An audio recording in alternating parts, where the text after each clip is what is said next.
Jason Savage turned to Islam, and it solved every problem he had. But then he ran into a moderate imam who said he didn't believe in jihad. So he plotted to kill that moderate guy to show Islam is peaceful. That's why. It's This Week in Jihad, everyone. I am Robert Spencer. Over here we have the great David Wood. We are back after many, many important issues. It's an interesting thing, David. I just saw on the Twitter. I don't know if you saw this. This guy sent this to me. Now that I've mentioned it, I can't find it. Hang on.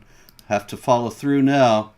This guy, Etasimo, 1989. So heed this, Ya Kufar, Murtadun, and Munafikun. Whether you like it or not, whether you agree or not, the black banner of Tawheed is coming to your homes.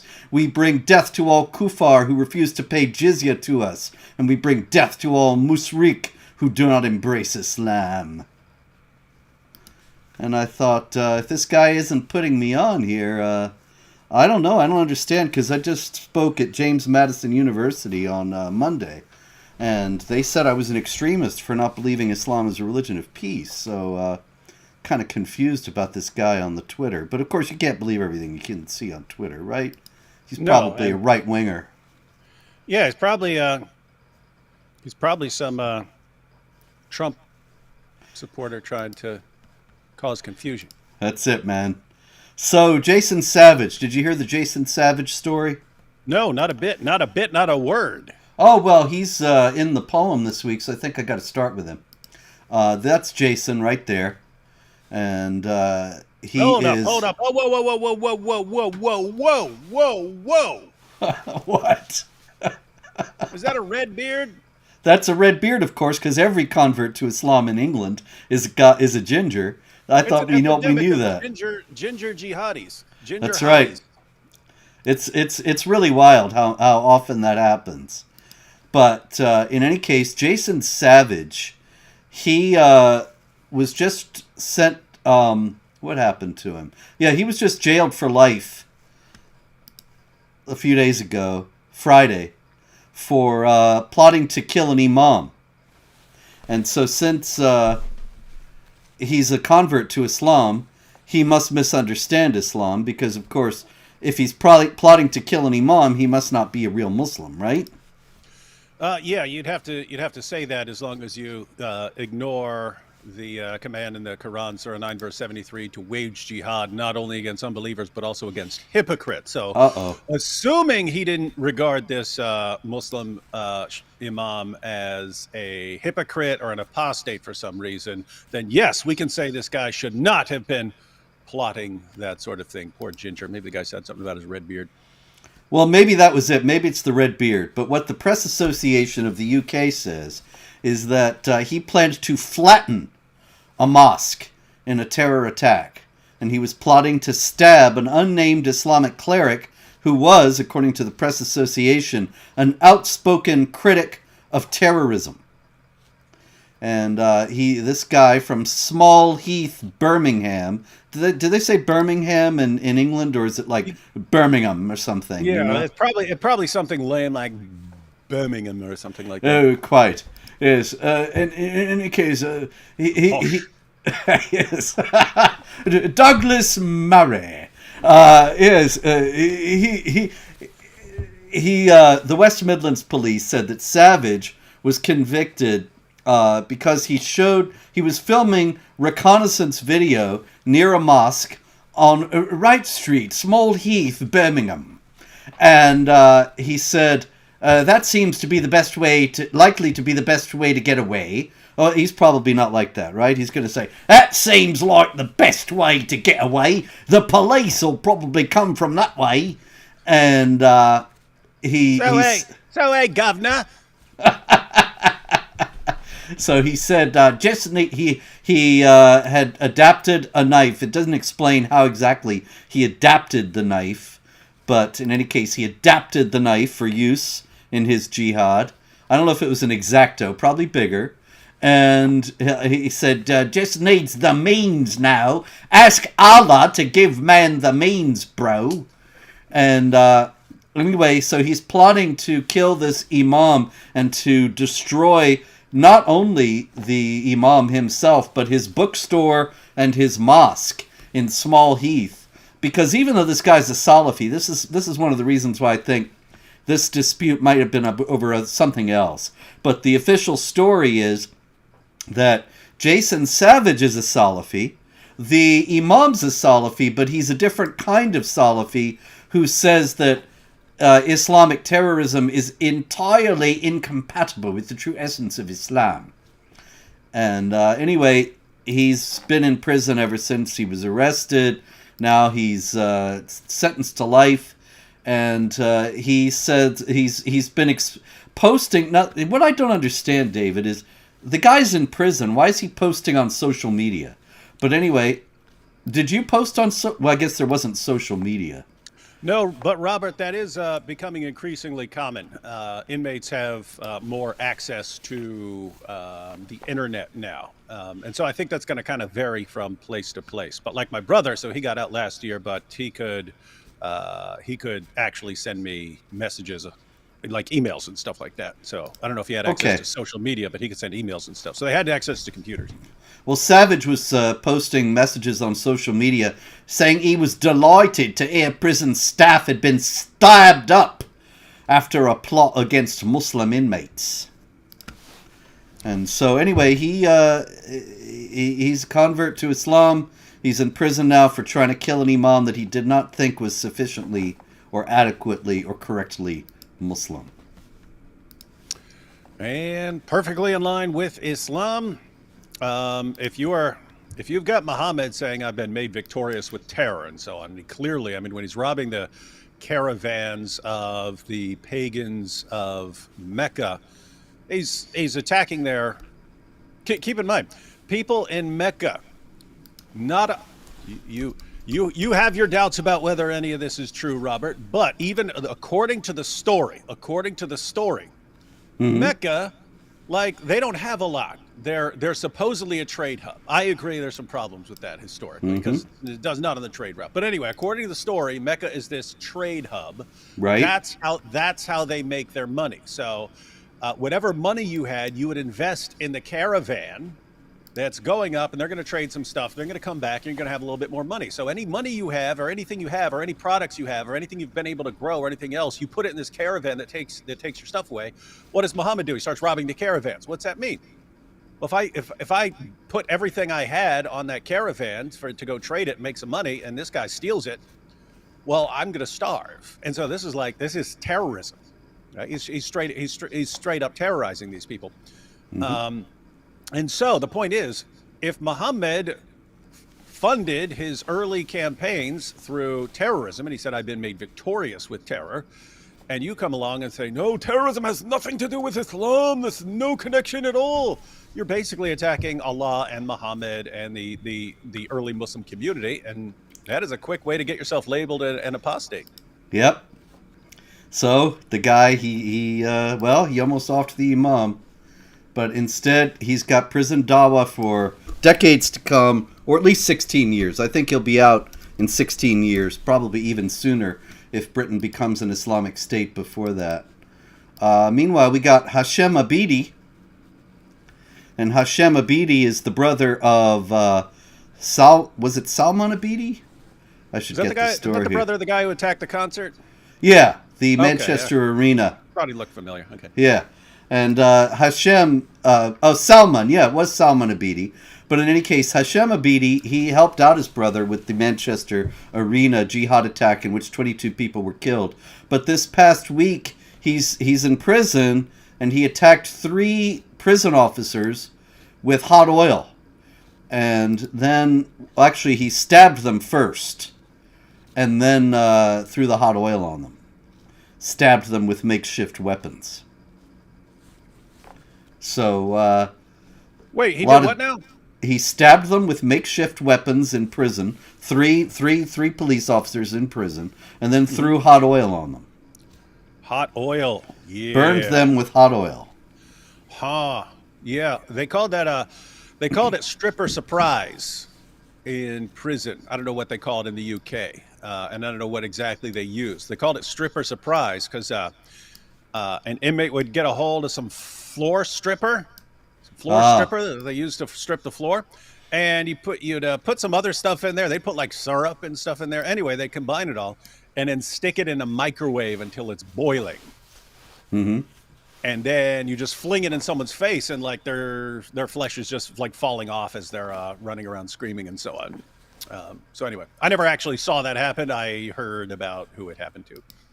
Yep, Goodness. they called it stripper surprise, not in the sense that Mohammed Hijab is a stripper, but like floor stripper again. All right, so a lot of prison jihad this week. And you got to wonder what the Brits are thinking in allowing all this to happen and not doing a thing about it. Meanwhile, oh, this is misfiled. You know, David, I organize everything so well and then I do it wrong. It's amazing. It is hard keeping a ton of stuff organized. Another story out of Britain prisons this week is the story of Tommy Robinson, who has been, of course, raising awareness about Muslim rape gang activity and the Islamization of Britain for many years. And he is in prison now on a civil charge of contempt of court for violating a court order regarding covering a trial. And he is in solitary. He just came up and appealed saying that he should not be in prison, should not be in solitary. He lost the appeal.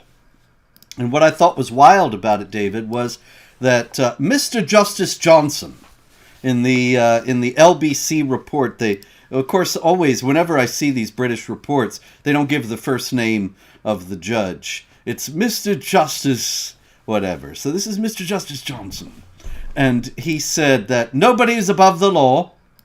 And so he threw Tommy back into solitary. Meanwhile, we had earlier this month, a promoter of Islamic terrorism is being allowed to stay in Britain despite posting execution videos on Facebook. Right, Mr. Justice Johnson? Nobody's above the law, right? And then we had a convicted al-Qaeda terrorist deemed a danger to national security by police has not been formally risk assessed ahead of his imminent release from a hospital in the UK. So this guy is a danger to national security and he's going to be released from the mental hospital. And then we had one more. These are all just from the beginning of April. The Metropolitan Police has decided not to pursue charges against an East London imam who delivered a sermon invoking curses on Jews and calling for the destruction of their homes. But nobody's above the law in Britain. I want to say, as someone who spent quite a bit of time in prison, I never met or heard of anyone in prison for the stuff that Tommy has done. I mean, reporting on a grooming gang trial, and remember, we went through that back in the day when he was locked up before. But we went through that before years ago, and all he did was he was reading an article straight out of the BBC. That's what he did. He was live. He's outside their trial, and he's sitting there reading the BBC article. And guess what? That was completely in line. It says you can't be providing new information on the case, which he wasn't. And they threw him in prison for that. I never heard of anything like that. And guess what? They had never had anything like that before. It was always, always, always something you would get fined for. In other words, even if you broke this rule and you let secret information about the trial, if you let it slip, if you leaked it, you would be fined for it. They threw him in prison. And then even more recently, it's, hey, you showed this movie and you won't give us, it was like contempt of court and so on. It's like, I never met anyone in prison who was in there for contempt of court. That's something you would fine someone for. All the stuff they're like, I'm saying this because people who There are people who, anytime the subject of Tommy being in solitary comes up, they're like, "Oh, but he should have, he broke the law or something like that." If anything he did is something you would ordinarily be fined or sued for, not something you get thrown into prison for. But then beyond that, they put him in solitary. As someone who has been in solitary, you lose your mind. There's something about not communicating with people regularly and just being left to your own thoughts, where all of a sudden you run into someone and you're weird. Like you realize it. Like I am not communicating like a normal person anymore. Anyway, so yeah, I would say they are basically torturing him at this point. This is torture. Yep. They're torturing this man into compliance. He's a political prisoner, and it does look as if they want to kill him, make an example of him, or drive him mad. And this will stymie resistance, they hope, to what they are doing to the UK. All right, meanwhile, in the US itself, we have some of these kinds of things going on. We have Ali Akbar Muhammad Amin. Did you hear about... Yes. One second. Peter Spinney here says, you can be sent to jail for contempt of court. It happens sometimes to lawyers that stand up to the judge. Yeah, Peter, there's a difference between jail and prison. Yes, you can be sent directly to jail from court. So you can mouth off to a judge, and a judge can say it's contempt of court and send you down to jail. Jail is different from prison. Prison is where you are sent long term. That's what I'm saying. I've never seen anyone in prison serving serious time, long term, for anything remotely resembling anything Tommy has done. That's the point. So it seems like they basically want to torture him into not ever saying anything again. And you use this. In other words, let me put it this way. If someone said, hey, this guy, Robert Spencer, this is something that could happen in a bit more dystopic future. Someone says, hey, Robert Spencer just got sent to prison. They finally got him. Now he's in prison. You say, what did he do? Oh, he went 56 miles per hour in a 55-mile-an-hour zone. And you say, well, why'd they send him to prison for that? Well, I mean, he broke the law. So, okay, I've never heard of anyone going to prison for that. It doesn't make any sense, right? So obviously they're targeting him for some other reason. That's the idea with Tommy. It's the stuff that you're saying he did, and people are going, well, he broke the law. Right? If you grant everything that is said about him, that is something I've never seen anyone go to prison for. That's why it's weird, and it makes it obvious that he's just being targeted for his political views. Absolutely. All right, where were we? Ali Akbar Muhammad Amin. Where is his message? He sent this message somewhere. Let me see. Hang on. Get all prepared, and then it turns out I'm not. All right.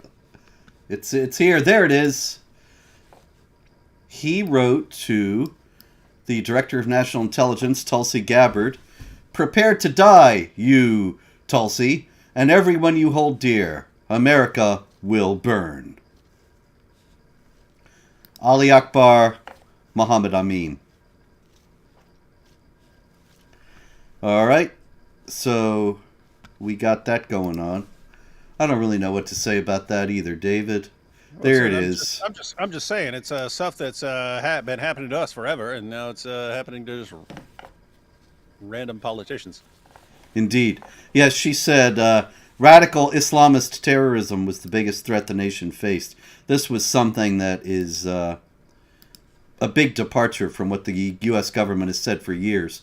So maybe that's what set him off. I don't know. But in any case, something set him off. All right. Oh, we got Tanya Fernandez Anderson going on, too. You heard about her? Nope, not a word. Nary a word. David, what's happening to me tonight? I just don't have the photos that I told myself that I had. Yeah, it's weird. You normally have those all ready.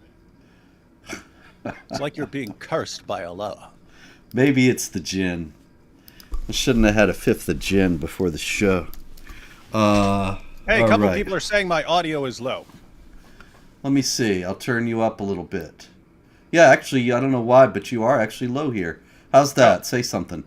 Check. Yo. Is that any better, ladies and gentlemen? Sounds the same to me, but I'm hoping it's better. Find another show. All right, that's Tanya Fernandez Anderson. Tanya Fernandez Anderson was the first illegal alien Muslim member of the Boston City Council. And now she's pled guilty to federal corruption charges, but so far has not resigned.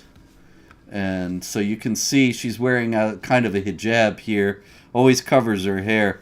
But Tanya Fernandez Anderson was highly touted, of course. She did become an American citizen. She was originally an illegal alien, but she became an American citizen in 2019 and then was elected to the Boston City Council later. Seems to me this is an example of electing somebody on the basis of what she is, so they can say, we have the first. You know, we have a Muslim city councilwoman, we have a migrant, and so on, without proper attention to whether she's actually qualified for the job.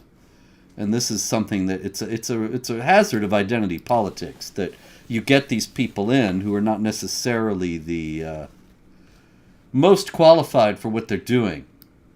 And so anyway, she's going to go to prison, as a matter of fact. But the Boston City Council is kind of an uproar, because there's no law saying she can't be a city councilman while she's in prison. So That is correct. One quick question. Someone said there's an echo. Some people are saying it's fine. Other people are saying there's an echo. I don't know what to tell you, folks. I don't hear no echo. You hear an echo, David? No, David, I hear no echo. But someone was saying sometimes people are trolls, though. They just want you to get sidetracked and start complaining about stuff, so you don't actually know, but it could be. I don't know.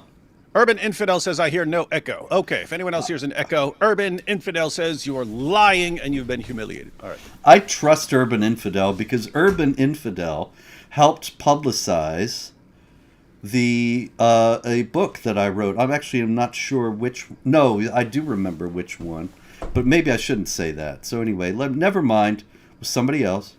All right. Okay, great show tonight, ladies and gentlemen. We're really rolling. They're definitely going to come back next week, Robert, after seeing this display of professionalism. Speaking of a display of professionalism, let's go to our friend Eddie Redzovic and the Dean Show. Do you know that the Dean Center, there he is giving the ISIS salute with his friends. Did you know, David, that the Dean Center Incorporated in Florida got $300,000 in a grant from the Department of Homeland Security? Nice. You gotta wonder. $300,000 from the Department of Homeland Security to the Dean Center. And so this is, I'm just sort of amazed by this, David, because did you get money from the Department of Homeland Security? Not a dime, even though we're the ones who are exposing jihad. Yeah, my check from the Department of Homeland Security is quite late. I haven't gotten any money from the Department of Homeland Security. I don't understand this at all. And so, really, the Dean Center getting $300,000. And then, the story outlines all these anti-Semitic preachers who they've featured on the show, the Dean Show, or in promotional videos for the Dean Center, like Ibrahim Dramali, who appeared in a promotional video. He said, the Jews control the whole world by money. Ask Allah to give victory to us and destroy these people, not only the Zionists, but those who support these people. Then there's Abdurrahim Green, who's from Britain, who said there turned out to be a Jewish member of the audience when he was preaching in London. And he said, take the Jew over there, far away, so his stench does not disturb us. And so these are the kind of people that Eddie's got going for him at the Dean Center. And the Department of Homeland Security is giving this guy, there they are with look, people will say that's not ISIS, that's just Tawhid. Tawhid being Islamic monotheism. They're just holding up their single finger to show that they are strict monotheists. But look, this is 2025. ISIS has been on the scene for over 10 years. They use that all the time. It is deeply associated in the popular mind with ISIS. Anybody who is doing it now and doesn't know is a fool. And so the Dean Center, it seems like it's not really something the Department of Homeland Security should be given money to. But this was in the waning days of the Biden administration. Yeah. Yeah, no, make no mistake. Eddie is a lying, evil, absolute scumbag. That is one of the guys. That is one of the guys who's doing everything he can to play his role in taking over the world. And so the fact that the U.S. government or Homeland Security is sending him money. Keep in mind, I don't expect any money from the government, not a dime. But the idea that Homeland Security, whose job is the security of the homeland, gives money to the people who want to violently subjugate the homeland and not to people who are actually defending against that is just stupid and insane. Yeah, it's kind of incredible, really, that... I mean, what do they think they're accomplishing? Do they think that these guys are moderates and they're going to make the country safer or something like that? It just doesn't make any sense. No, it's the same like idiotic mentality of their hearts will melt if we're just nice to them, and like in their mindset, you're supposed to be serving them and giving them money. That's your job. They're superior, you're inferior. You're supposed to be handing them stuff and being their servants. And it's somehow in your mind, if we just show them how much we love them and shower them with money, their hearts will melt and they'll be on our side. How many times has that ever worked? Never. In 14 centuries. Never. Not once. Correct. And there have been people who tried it. It's in the history of jihad. And so, also, you've got the thing we talked about a few weeks ago that's from Quran 59:2, that the infidels, Allah makes the infidels destroy their homes by their own hand. And, I just kind of see them down at the Dean Center thinking, this is Allah making the U.S. destroy its own house by its own hand. There they are. Shoveling them hundreds of thousands of dollars. It's just incredible. All right, we got a lot of jihad, actually, David. There was a terrible attack on Palm Sunday in Nigeria. That's right. At least the latest tally of the death toll that I've seen is 60. It could end up being more. And so that's a big problem right there. But that was not the only one. There were dozens of Christians who were slaughtered at the beginning of the month in Nigeria. There were other attacks elsewhere. And interesting thing took place amid all of that. And that was, let me get the guy here. I know I got him. There he is. That's Sheikh Ibrahim Jalingo. And Sheikh Ibrahim Jalingo, he is saying that the people who leave Islam ought to be killed. Now, this is something that, as you know, of course, maybe it's we already know that Ali Dawa has already given that up, and he's already saying we're proud that we're going to do this, we're going to do it happily. This is not something that Islamic apologists, however, have generally acknowledged. Generally, they say there's no death penalty for apostasy. But Jalingo here, he is very clear about it. He says it's in the Quran, in chapter 9, verse 5 and 489, that explicitly permit the killing of polytheists and apostates.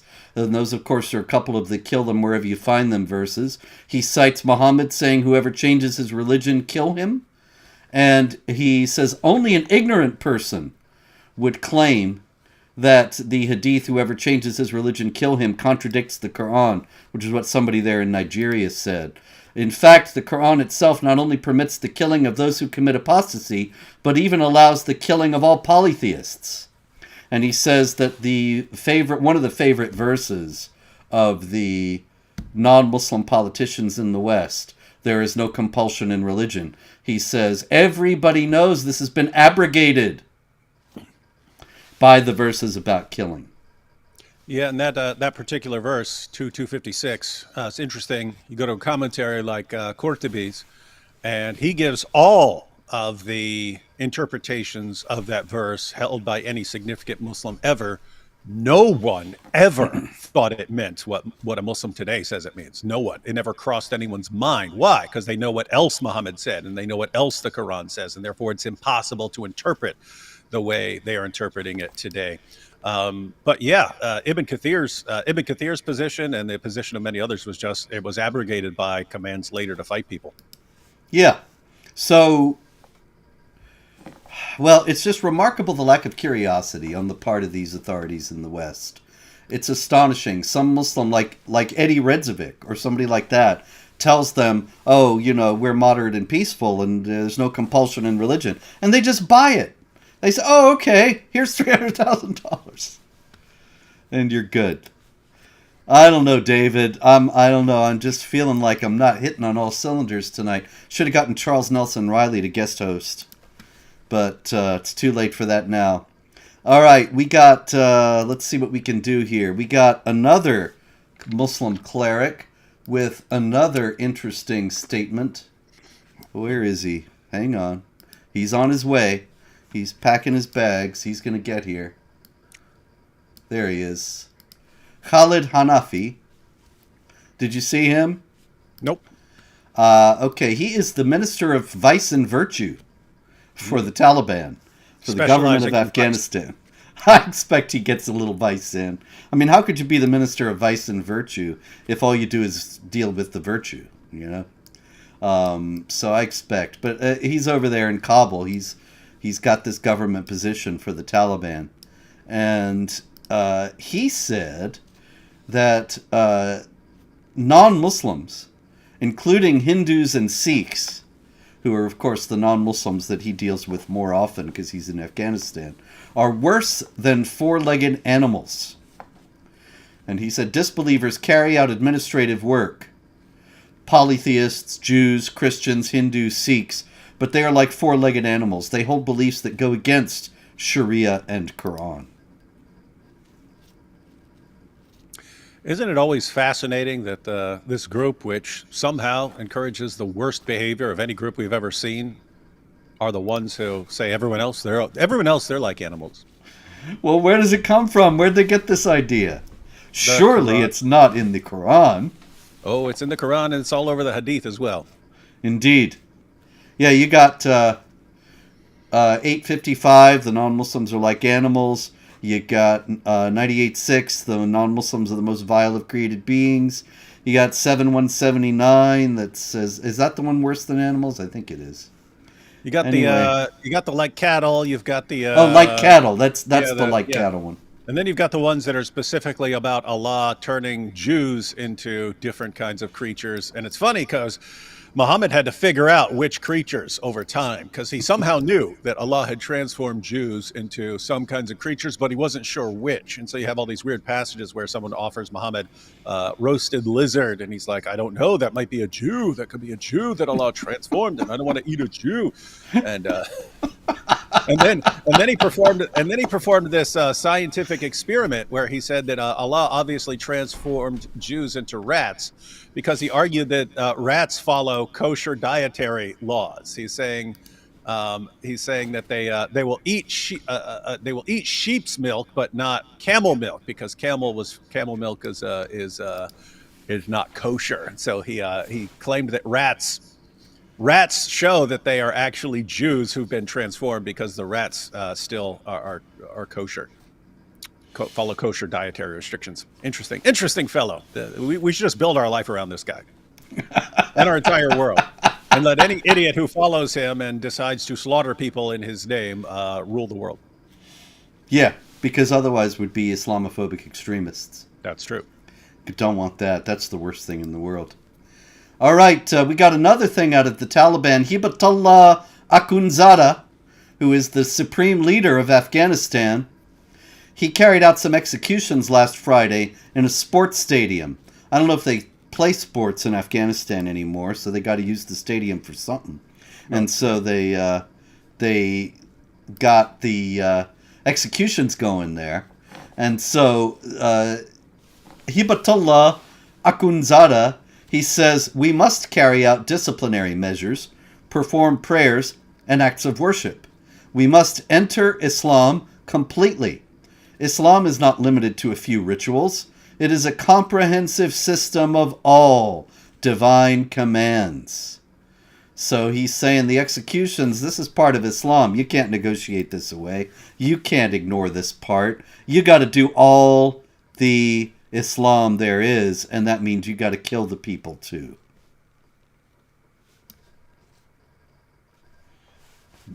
What can we say? Well, he must be an extremist, am I right? Because he's the Taliban. And so surely there must be some Islamic understanding of this that contradicts him, right? Everybody in the West assumes that. I was just thinking, wow, spot on. Yeah, I'm afraid you're right. I mean, I don't know of any.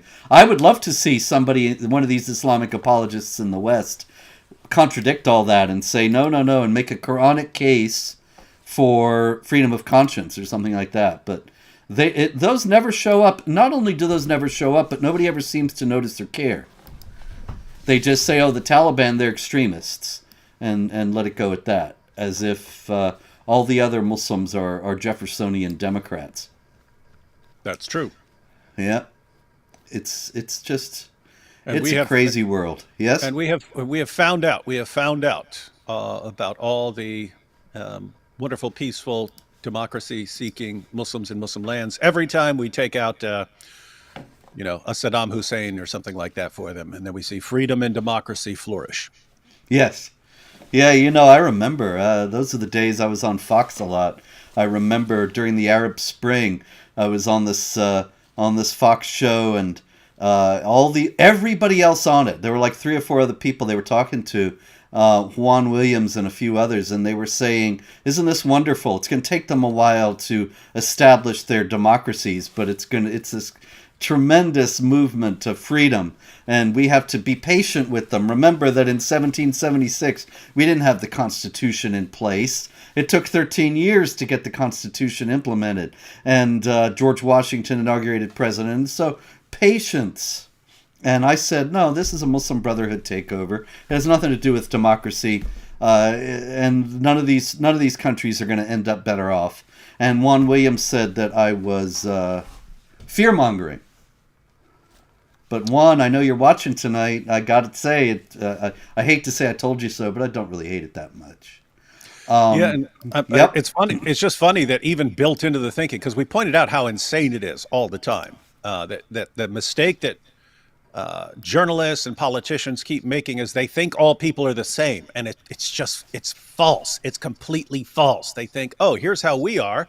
Well, we had a place over here, and what worked for us? Get rid of the dictator, get rid of the tyrant, get rid of the evil King George, and then freedom and democracy will flourish. Mm-hmm. And hey, it worked for us. Therefore, when we look at another part of the world and we say, oh, they've got an evil tyrant, they've got a dictator over there, just get rid of the dictator and freedom and democracy will flourish. That's what worked for us. So that's what will work everywhere else.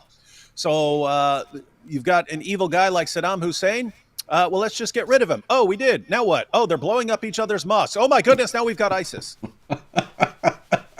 Who could have predicted that?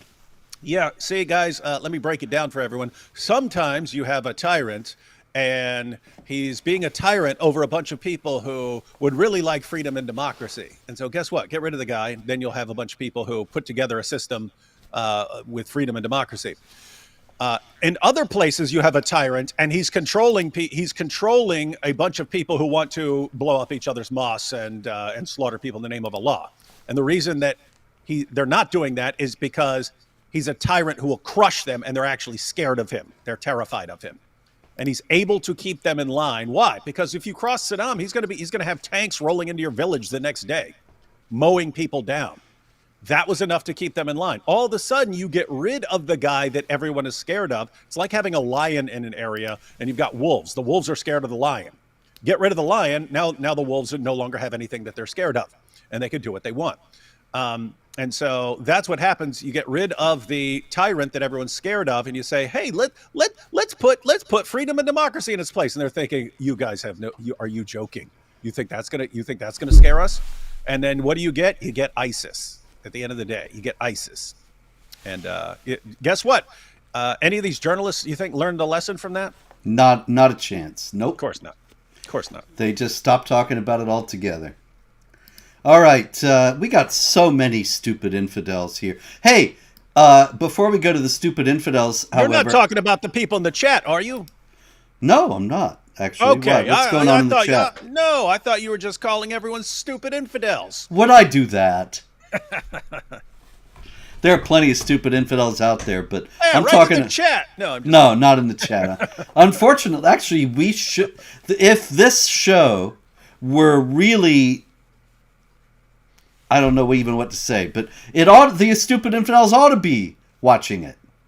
They should. Then they would learn something. But one of the things about the stupid infidels is that they think they're very smart, and so they don't need to know what's going on. Yeah, especially if they're talking about all these issues that are related to like the future security of our entire world, and whether their children and grandchildren are going to be violently subjugated and tortured and raped and so on and beheaded. And it's definitely a good field to be completely ignorant of, and yet to keep talking about it always, which is what they do. Always. Hey, actually, David, let's. Can I ask you a question that was asked me on Monday at James Madison University? Mm-hmm. Now, I answered it. I think I answered it okay, but I'm interested. I think it's an important enough problem that we should discuss it here, because there's so much confusion on this issue. All right, I was there to talk about Hamas.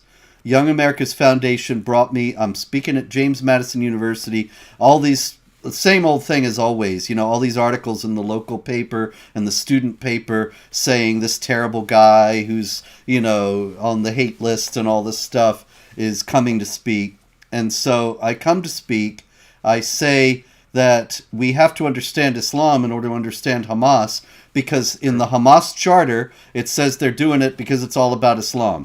They say Israel will arise and remain until Islam obliterates it. That's what Hassan al-Banna said. It's right in the epigraph of the Hamas charter. And they explain everything they're doing about wanting to destroy Israel in terms of Islam. So I explained all that. And one of the questions I got was, why are you blaming Islam for this? And I said, because they do. I'm not making this up. Read the Hamas charter for yourself. And it's all about Islam. And the girl said, I'm worried about that because I have all these Muslim friends who are wonderful, who don't agitate for Hamas. Yeah, the old. Okay. It's the old. If I know someone who doesn't take this stuff seriously, that means no one takes it seriously, and therefore, and that it's not an actual problem in Islam. Yeah. And so, what would you say if somebody came back to you with that?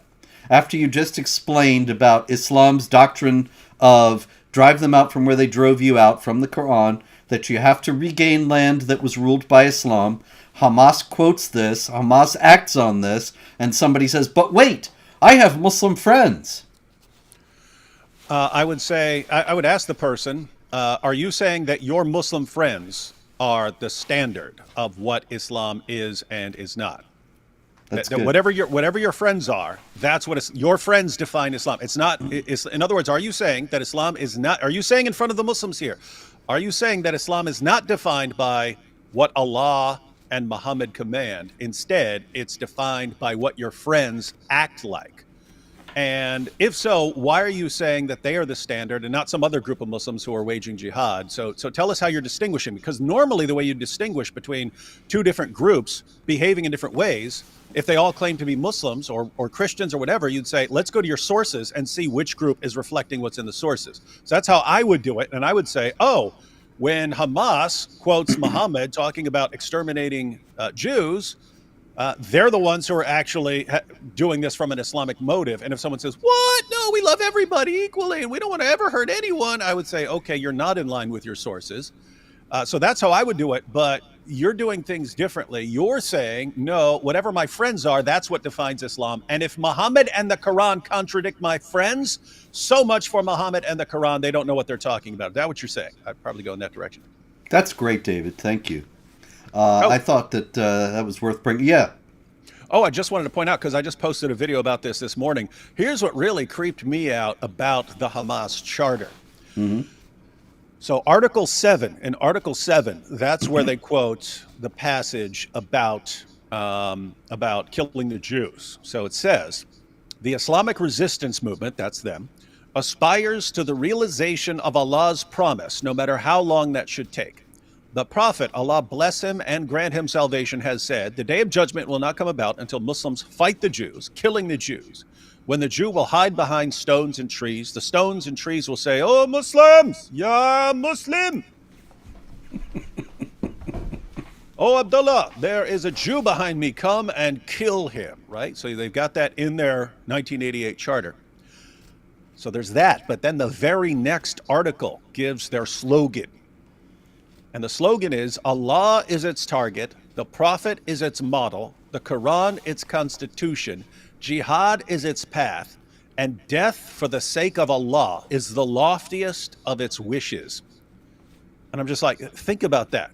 They're saying our group is dedicated to killing Jews, but also we want to get killed as well. Mm-hmm. That death for the sake of Allah is our loftiest goal. So what do you want? Death for the Jews and death for yourselves. Death. They want death for everyone on all sides. That's like the supreme example of a death cult.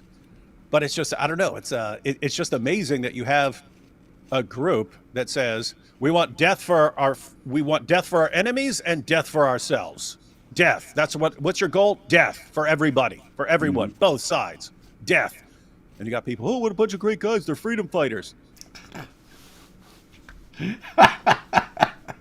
Well, my friends aren't like that, so it doesn't matter. That's it. That's the level of thinking in America's universities today. All right. I was starting out with the stupid infidels because I got some stupid jihadis here this week. And this comes out of Berlin. Two men, one from Gaza and the other from Lebanon, were charged for an anti-Semitic attack against a non-Jewish man in Berlin. And while they were attacking him, they chanted, and they did not chant Allahu Akbar, David. They chanted, he should die because he is a Jew. Only he wasn't a Jew. Awkward. No one ever said they were the smartest, Robert. Yes. I get that a lot, especially in New York City, but elsewhere too. People start yelling at me on the street, hey, Rabbi! And stuff like that. And just roll with it. Yeah, I don't bother to explain. Oh, actually, I'm not Jewish. It's... Sure you're not Jewish. All right, back to the stupid infidels. We got Austria, always a rich vein for stupid infidels. We got a elementary school in Vienna where they're supposed to have a Catholic religious education class. And they are taught Ramadan is the most beautiful time of the year. And this little girl, 4th grade class, this little girl goes back home and says, Mommy, why is Allah so great? And she says, what? What's this about Allah? Well, we learned in 4th grade class Allah is great, and Ramadan is the most beautiful time of the year. And she said, look, we worship God. We don't worship the God of Islam, the Allah that they were telling you about. And she went and complained at the school district. But they said, of course, they're just trying to foster diversity and mutual understanding. So I'm looking forward to the Christmas carols or Easter hymns being sung in the local mosque. No, because apparently they're the same there as they are in the UK. That if you have traditions for the local population, but then you have a new group comes in, for the sake of diversity, the locals have to have to abandon their traditions, and also for the sake of diversity, you have to adopt Ramadan and everything else. Yep. And so that's how diversity works. Diversity actually means letting Islam take over. Yes. And so, speaking of letting Islam take over, I happen to have a story about that. That in Australia, the Lakemba Mosque in Sydney, also known as Masjid Ali bin Abi Talib, it's Ali's mosque. They want to put 4 loudspeakers on the minaret and be the first mosque in Sydney to broadcast the call to prayer over loudspeakers. Now, why do you have to have the call to prayer over loudspeakers there, David? They won't know otherwise? No, it's another sign of Islamic domination. It's just like praying in the streets and everything else. Everything is for show. Look at us, we're taking over, and this is compelling to the Muslim population, right? So you got Muslims and they're worried about like the avalanche of apostasy and people making fun of Muhammad and so on. But every time you can show them, look, we just took over this road. Look, now we're blasting things over the loudspeaker. It's a show.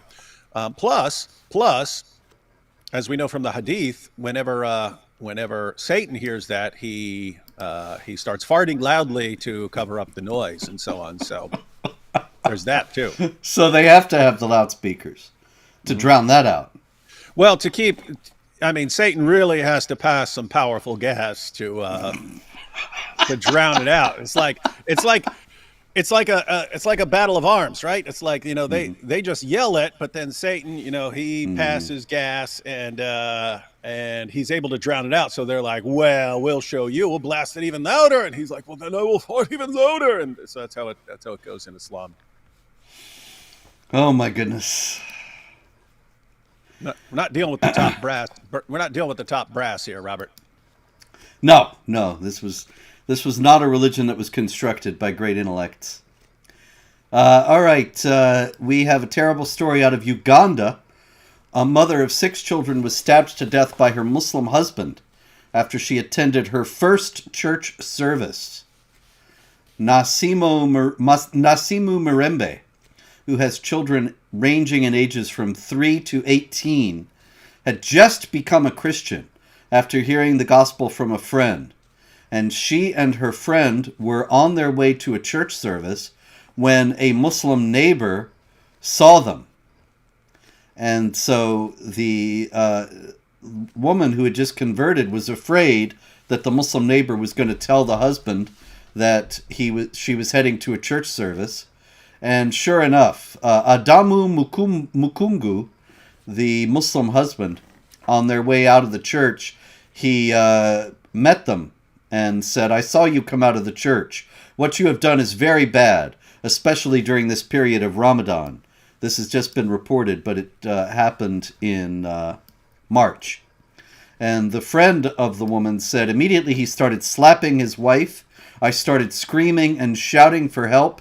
Mukungu then removed a long knife and started cutting her with it. And she ultimately passed away in the hospital. And so this is yet another indication of the death penalty for apostasy that the Nigerian cleric was talking about, but that so many in the West still deny. And think about people denying that. I mean, we could show them passage after passage after passage from Muhammad, from all the schools of Islamic jurisprudence over and over again. We can show them Muslim after Muslim after Muslim, scholars and so on, Dawah guys, proclaiming it. But still they have the mindset of, no, my lovely Muslim friend doesn't believe that, and therefore, since my lovely Muslim friend is the final authority in Islam of what Islam teaches, then Islam can't teach that. Yep, must be a religion of peace. All right. Sorry, I just saw this. You should do an entire show just pronouncing different African names. I do much enjoy pronouncing the African names, but I have to apologize to any African who may be here because obviously I don't pronounce them correctly. But that's true of all the names. You could have a separate show, pronouncing African names with Robert Spencer. That would probably get more viewers than this. Like that, I saw some show recently of this French girl, and she's trying to pronounce hamburger, and she keeps trying because she's doing some app, and finally gets it to ring that she got it right, but she's still not saying it even remotely close to the real way. There was that story about some French princess or something like this, and she said she apparently said she was trying to speak English, and she said the greatest thing in life is a penis, and they go, it's pronounced happiness. It's what she said. The greatest thing in life is a penis. Oh, I haven't heard that. It goes back to Shakespeare. He makes fun of, I think it's Henry V's French wife, and she's saying Belbo and things like that. That's because she's having a little trouble with the language. But anyway, all right, back to the serious matters here. We got a story, another stupid infidel story out of France. This Muslim migrant from Kosovo, he was carrying a knife and could not provide legitimate reason, whatever that would be, and was sentenced to 140 hours of community service. But this is what really happened. All right, now bear in mind, 140 hours of community service for this. He went to the Metz Botanical Gardens in the French city of Metz, which is near the French city of Yankees, and he saw a woman there, threatened to behead her, started to scream Allahu Akbar, and he shows her the knife. And he's been freed now on a technical error because there was some problem with the proceedings, and so he's out on the streets again. So nothing could possibly go wrong. Everything will be great.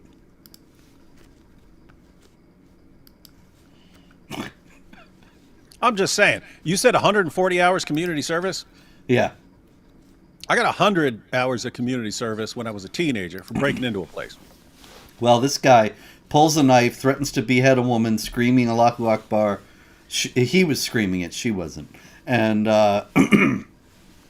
so for the threat of murder, he got 140 hours of community service. Yeah, I got 100 as a teenager for breaking into a store. So. Did you threaten to behead anyone? No. I don't know. I can't explain it. Meanwhile, also in France, we have this mayor. And you French are going to have to help me out here. Where is he? This is Laurent Briard. And he is the mayor of Vendôme. How do you say it, French people? Vendome with a little hat on the O. It's Fonfin. Yeah, that's it. So he's the mayor of that place. And they were going to have a Holocaust remembrance ceremony with these people who were actual Holocaust survivors, very elderly people at this point. This woman who is 92 years old, and she was taken away from this town in the 40s and was in a Nazi death camp and so on. Anyway, the mayor declined to participate because he was afraid of offending the local Muslims. And so he said that the Turkish community might be upset if he appeared at this thing. And so it did not take place. And that is the mayor, Laurent Briard. The Turkish community is now going to become loyal, stable, productive members of French society, right? Because they will meet this gesture of goodwill with reciprocal goodwill, will they not, David? That's what happens when you show them that you're willing to constantly back down because you're terrified of offending them. That's going to melt their hearts, and they're going to change, and they're going to love you and not think, oh, Allah is delivering these clowns into our hands. Yep. All right, one more. We got the small town of Datchet near Windsor in England. And the Express story, the headline is "Quiet Little UK Village Ruined by Asylum Seekers Screaming Allah, Allah at Locals." And the story says, a local shopkeeper, Abhi, 24, who came to the UK years ago from India, claims some of the asylum seekers from Pakistan and Afghanistan abuse him while he works. He told the Times, "They abuse me because I'm from India and I'm Hindu. They come in and shout, 'Muslim is good! Allah! Allah!' They come in and say, 'Indian's not good! F Hinduism! It's bad!' They're always coming in, taking food. They don't pay. I personally hate it." I have to say, Robert, this entire story sounds completely bogus. I mean, have we ever heard of Pakistanis abusing anyone? Never, never, ever. They're the most Definitely not in the UK. courteous and kind people in the world. All right, you got a minute for some super chats here, David? Yep. Okay, let's see what we got here this week. We got FWTC Smiley Face says, "God bless you both for everything that you do. Much love from Melbourne, Australia." Thank you. Much love to you as well. And then we have Angel WVM. "Hey, Robert, can I ask a question? I don't know. Can you?" Well, I have to point out, he just did. It's got a question mark on it. So Yeah, he already did. Yep. That was her question. Thank you. Go to the back of the line now. All right. Apu Bakar El Puff Daddy says, "Blessed Holy Week to you both, Mr. Spencer and Dr. Wood. What would you advise President Trump about the Jihadi government of Syria? Intervention? Sanctions? I don't want any intervention. All these wars, they work out terribly. The government doesn't understand jihad. They don't know how to deal with it. They just end up making things worse. But sanctions, sure, that would be great. Make them fall, empower and protect the Christians and the Alawites. These things might be possible. What do you think, David?" I would say build a time machine, go back 15 or 20 years, and warn everyone about how stupid our government is going to be. I'm going to be working on that time machine all week. Angel WVM says, "Thank you for answering my question." All right. Apu Baker El Puff Daddy. "Why don't Islamic countries criticize China over the Chinese Communist government's treatment of the Uyghur Muslims of China? Future military conflict? No, it's two things. One is they don't bother the strong horse. They're afraid of the Chinese. They're not afraid of the West. They think they can beat the West, and it's obvious why with so much stupid infidel stories we got here. They do not think they can beat China right now. That doesn't mean they're going to give up, but they're going to be quiet right now. You don't wage jihad if you got no chance to win. And also, they're making short-term deals with the Chinese. The Chinese are investing in the Belt and Road Initiative, building stuff in Pakistan and so on. They don't want to mess that up either. The money's coming in. Yeah, and as Robert pointed out, they, for up until the collapse of the Ottoman Empire, Islam just spread and maintained itself by the sword. That stopped working, so then they had to turn to other means, claiming we're victims, we're horrible, we're oppressed, we're horribly oppressed, and so on. Will you just let us in and let us take you over? That only works in Europe and North America. It doesn't work in China. So that tactic of hey everyone, look what they're doing, look, we're victims. The communist government of China does not care if you whine all day long about them. They just don't care. So that only works over here, so they're going to use that over here and not even try it with China. There you go. Okay, Jack Ray says, "No Salafi solidarity, but maybe a solid Allah." I don't know. What's a solid Allah, David? Is that something from the other shows this week? Nothing I've heard recently. The closest thing I can think of is it's in the history of At-Tabari, but there's a story about Allah when he creates Adam. Before he breathes into him, he creates him, and it's a copy of Allah. And no one can figure out if this is Allah or a copy of Allah that Allah has made as a statue. And so Satan crawls into the statue. He goes, I forget if he goes in its behind and then out its mouth, or in its mouth and then out its behind, and so on. And then he comes out and he says, "This is not Allah, because this thing is hollow, whereas Allah is solid." Okay, then. That's how you know. That's how you know it's not Allah. If you can actually crawl out the butt, then it's not Allah. So he's not the statue in San Francisco. That's true. John Davis. I'm Catholic, and I'm ashamed that the Pope is silent about Tommy, Nigeria, people in the UK protesting in abortion clinics. I'm not Catholic, and I'm ashamed as well. Well, as long as he focuses on the Palestinians, then we're all good. Mark H. David, even as a psychopath, solitary was hard for you? That's my point.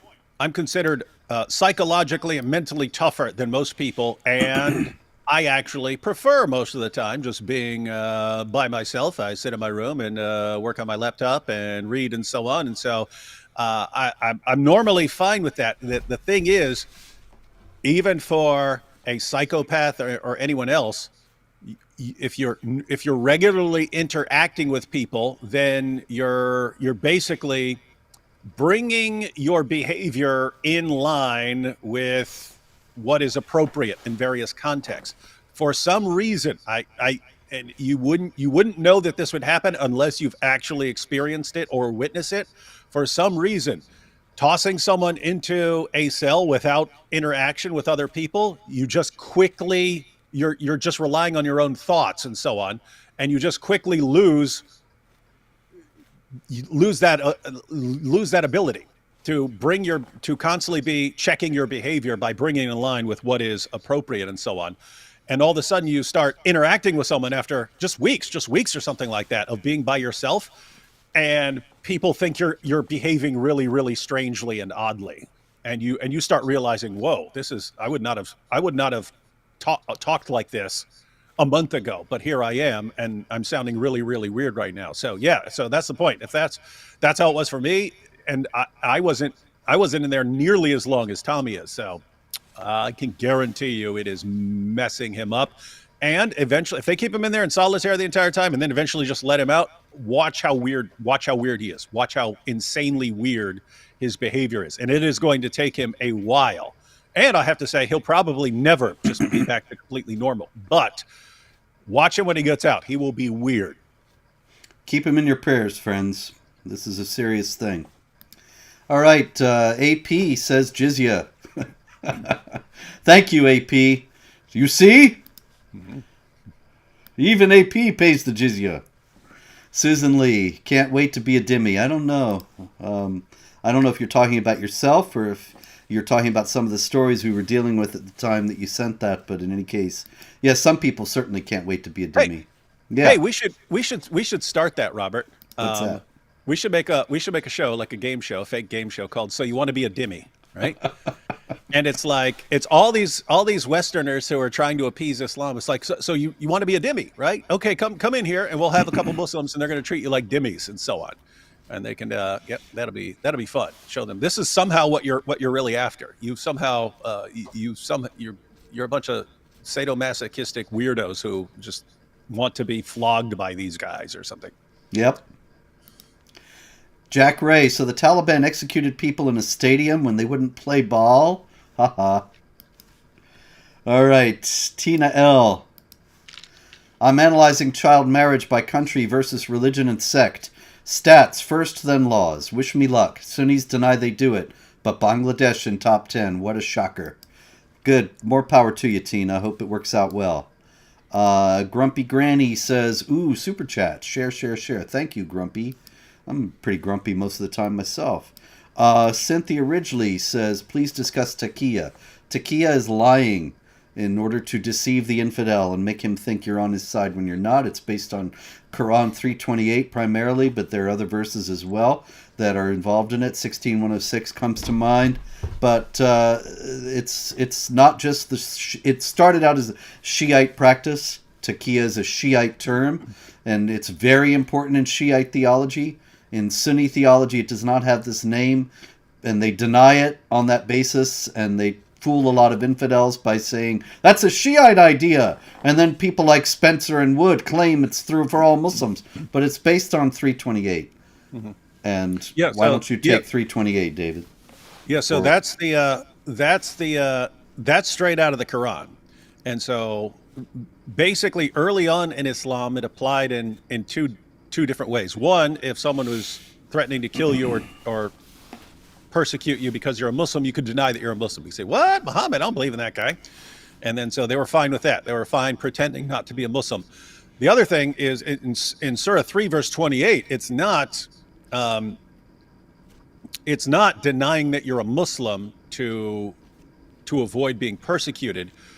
In 328, it's covering up your intentions and your hostility towards other people because you're outnumbered. So in 328, it's telling you can't be friends with non-Muslims, but then it says, unless it's to guard yourselves against them. In other words, if you're a minority, if you're a tiny minority of the population, and the unbelievers around you are stronger than you, and they'd get suspicious if you start announcing, hey, we're actually going to subjugate you guys are the worst of creatures, you're garbage, and so on.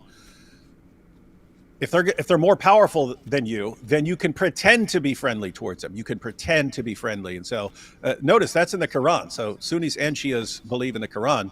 But it did become more associated with Shia Muslims because Shias historically tend to be the minority. And so they had to use it. And then eventually you find out, oh, these Shias are pretending not to be Shias. So they'll pretend to be Sunni when they're Shias in order to avoid being persecuted by Sunnis. And then over time, it just becomes, oh, that's a Shia thing, even though it's, as Robert pointed out, straight out of the Quran. Flipper says, the fact that so many Muslims misunderstand the Quran and Hadiths in exactly the same way qualifies as one of the scientific miracles of Islam? Sure, why not? It is. It's the greatest proof. Rick Newton, Figs Boy, says, take my jizya before they try to make me a dhimmi. Just kidding, they will never get it. Jesus is Lord. Good. Amen. Keep it up there, Rick. The second Shaitan says, sup, D-dubs? Say, do you have a plan to destroy Dawa? Do I? I got about 19 plans to destroy Dawa. Above it are 19. Yep. All right, Holy J03. Is that Job? Also, David, I had a dream you and Ape did a secret live stream, but ended up sleeping through it. That's what we call a nightmare. Yep. All right, Connor says, I'm in college and said Islam evil. One girl immediately got mad at me for spreading misinfo, but then she said she had never read any Quran or Hadith. Of course, you can't read Quran and Hadith and get this idea. Keep the fantasies that they teach you in college. Friend Dogs, a pixelated hippo chomps on a 1-up. Thank you. Hey Robert. Yes. I just remembered something from years ago, but I always thought it was funny.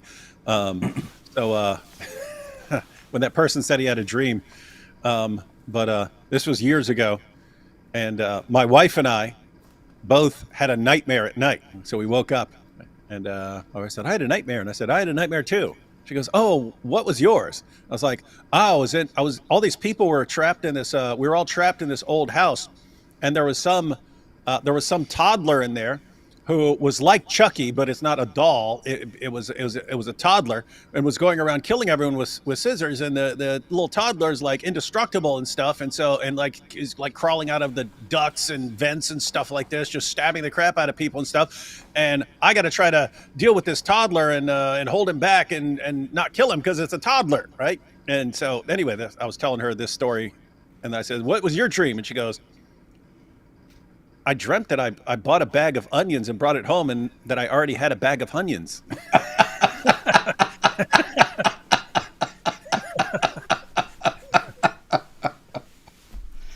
Yeah, there's a Charlie Brown comic like that, where Linus and Charlie Brown are looking up at the clouds, and Linus is saying, I see all these intricate things he's explaining with tremendous detail and tremendous artistic verve. And then Charlie Brown says, well, I was going to say I saw a ducky and a horsey, but never mind. All right. Infinite Oneness says D-Dubs, Whitebeard Sheikh, who sits on Ali Dawa of Mojab, was proposing to 19-year-old Reaver. Did you guys happen to come across that video?